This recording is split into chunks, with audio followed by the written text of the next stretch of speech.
Awesome. Well, hello there. We're excited to have Jas and Nick with the City of Calgary Social Programs Leadership Team join us today for our leadership conversation. Hi, guys. Hello. Hi. So a bit of a background. My name is Tara Lee. My company, Next Level Challenge, builds teams that work. We launch leadership conversations to help teams and leaders be their best, and in my opinion, nothing does this better than learning from experiences, both our own experiences and those of others. So we love talking with great leaders that work with great teams to get some insight and inspire others. So I had the opportunity to work with Jas and Nick and their team last year, early in 2018. Their division had faced several major reorgs over the past 5 years, and their team was struggling with role ambiguity, blame, change fatigue, and breakdowns in communication. As this team progressed through our team training program, I was impressed and inspired by Jas and Nick as leaders. A few words that come to mind when I think about them are inquisitive, passionate, and committed. I'm confident in the ongoing success of this team going forward, working with these two as leaders. So it's great to have you guys join me today. So let's get started. Can you start by telling me a little bit about your team and the work that you guys do for the City of Calgary? Yeah, we have a team of 11 or 13 staff who work towards building children and youth programming that's based in the community for free through municipal money to enhance the social well-being of kids across Calgary. And so we have recreation program specialists and community development workers along with a social program coordinator working together to do that. Awesome. So all teams have challenges because people are on teams. So tell me about one of the greatest team challenges you'd had to overcome, and how did you solve it? What kind of things did you guys do? So, as one example that pops into mind is with our team, I think there's a lot of really unique personalities, which means that I feel like sometimes just having common language to understand each other wasn't really there within our team.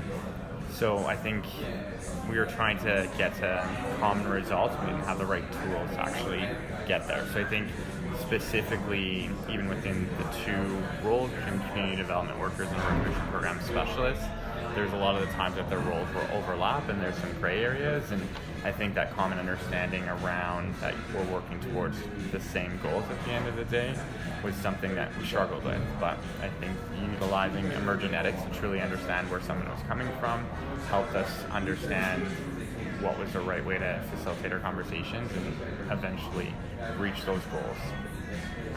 So what were some of the biggest outcomes or benefits, I guess, to your team in using that tool?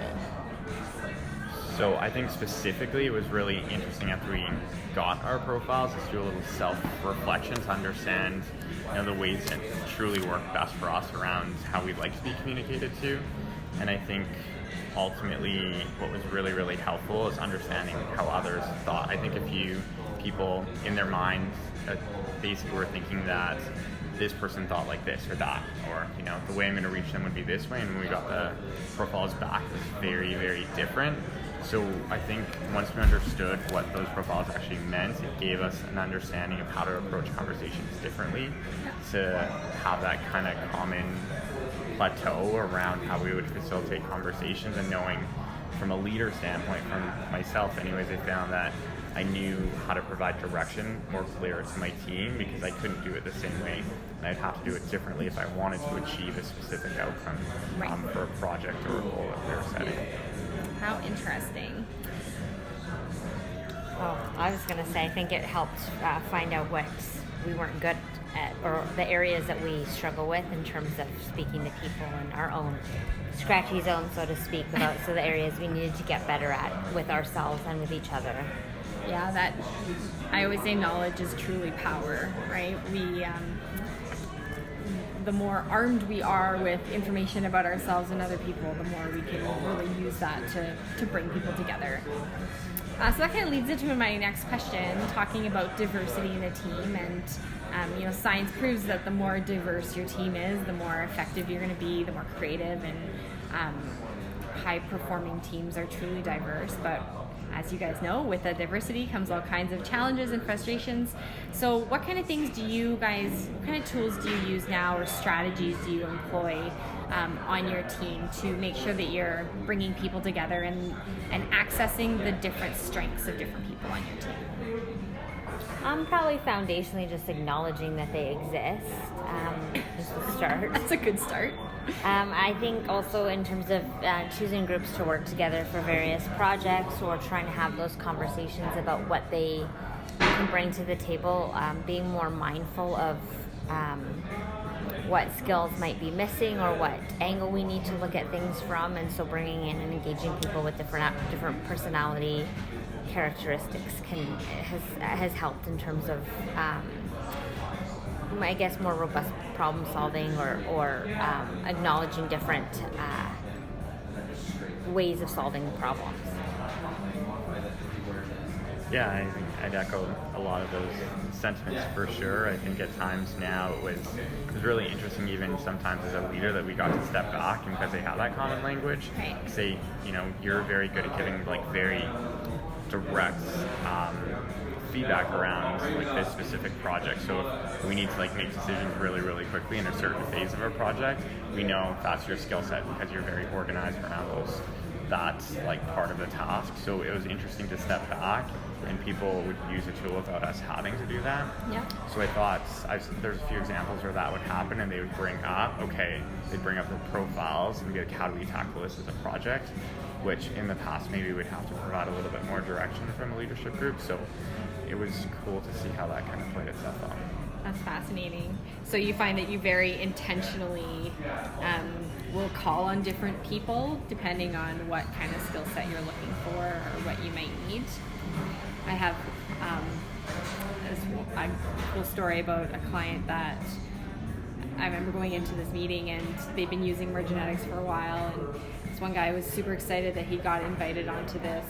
I don't even know what the team was, but it was, there was like the innovation team, or just some different project teams that they had going on, and he had specifically been invited onto that team for a part of his profile. So he had a lot of red energy, so he was very social, which is part of the reason why he was very excited that he was included. But it was just neat as a leader. The leader of that team took a look at the brains that he had in that group, and realized that he was lacking that perspective, and actually went out and invited somebody specifically onto the team, with a very, knowing that he was there to fulfill a very important role. So in your guys' opinion, what are some qualities that every leader needs to have to be effective? Flexibility. How do you define flexibility? I guess being able to sort of change on the dime with what you're doing, whether it's project based or the kind of people that you have to work with. And I think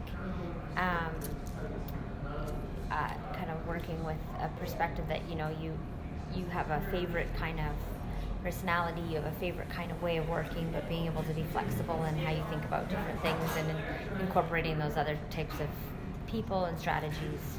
I'd say that's one. That's a good one. What do you think, Nick? I agree 100%. I think flexibility is huge. Another thing just comes front to mind to myself is I think you have to be a really good listener. So at times, I think as a leader, some personalities are so quick just to jump into this is exactly what you have to do, and they're never open for feedback of changing different ideas. And I think, active listening to understand people's opinions and respecting them and being open to them. And sometimes you make decisions in different ways, but I think as long as you have that respect between your team and you're open to new ideas, that people always feel engaged throughout the process. And I think that's key, because if they don't feel engagement, they're not going to be involved as you want them to be within your team. So you mean because you're the leader, you don't actually have to know everything? Is that what you're saying? I think very, very much so. And I think a lot of the time there's probably more talented people in the sense for specific things that are going on your team. So I think the goal of the leader is to help guide them around how to get there, or them help guide you around how to solve issues just as equally.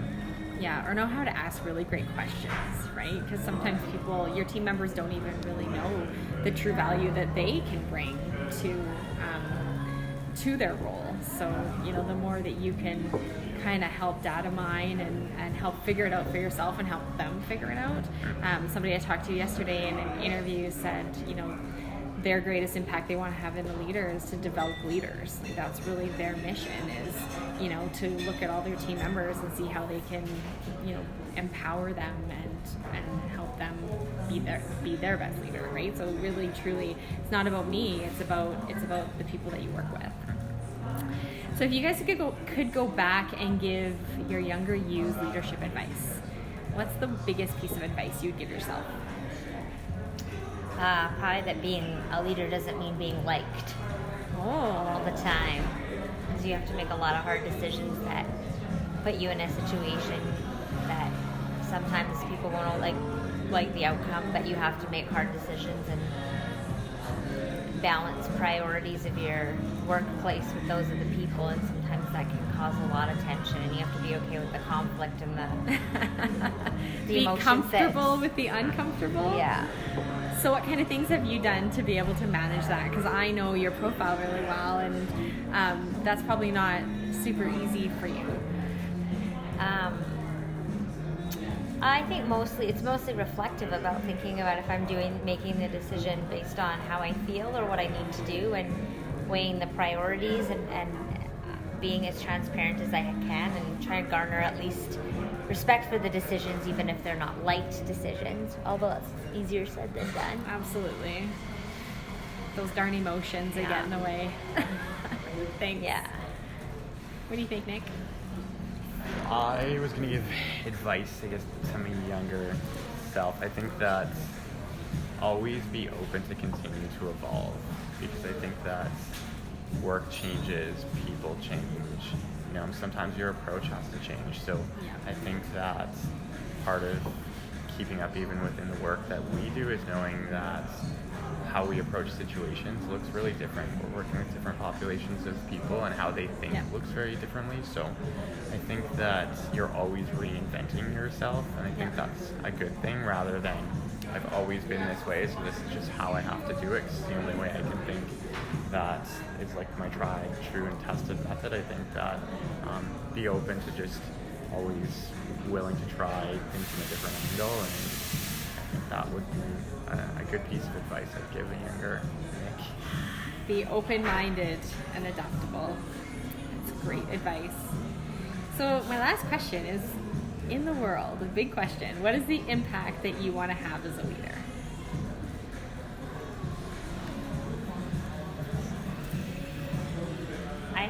For me, I would say as a leader is that people, I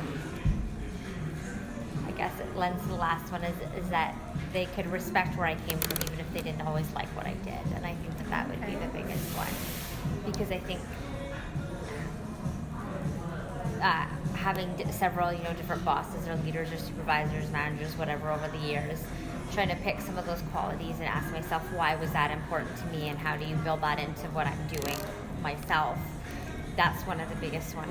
How do you find that common respect for someone, and that their heart was always in the right place, even if you weren't always, it wasn't your favorite, thing to do, or something was a difficult decision. You understood that they were coming from a place of honesty and caring, and that making the best choice for people and for whatever the situation was. So what do you think some of this strategy, what's some key strategies to be able to get to that point as a leader with somebody on your team?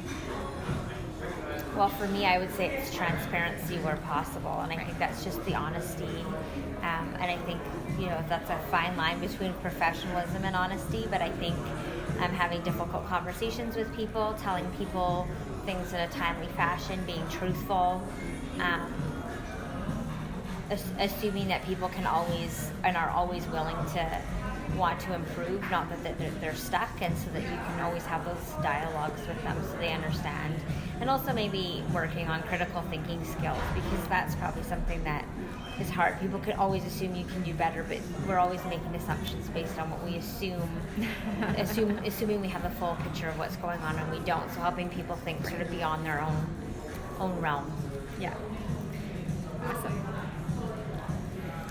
I think for myself, I've always just my natural inclination is to help people. It's always been that. So no matter what the role has been, I think always going back to like what motivates you to do what you do.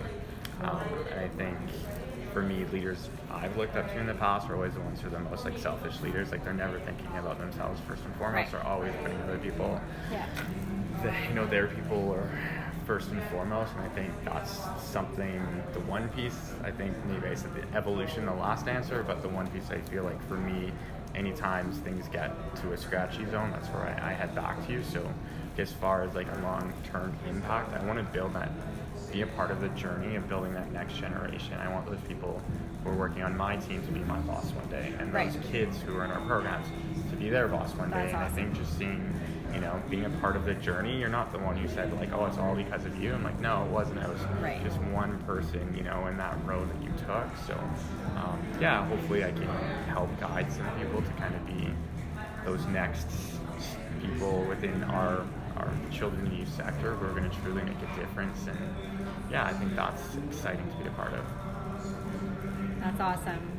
It's nice when you can connect to a much larger vision of, what inspires you to go to work every day. And you guys are definitely you're definitely in the right field, where you get to connect with all different kinds of people and young people, and we can all think of those incredible leaders and mentors that we had in our lives growing up. So it's great to be able to be a part of somebody else's story.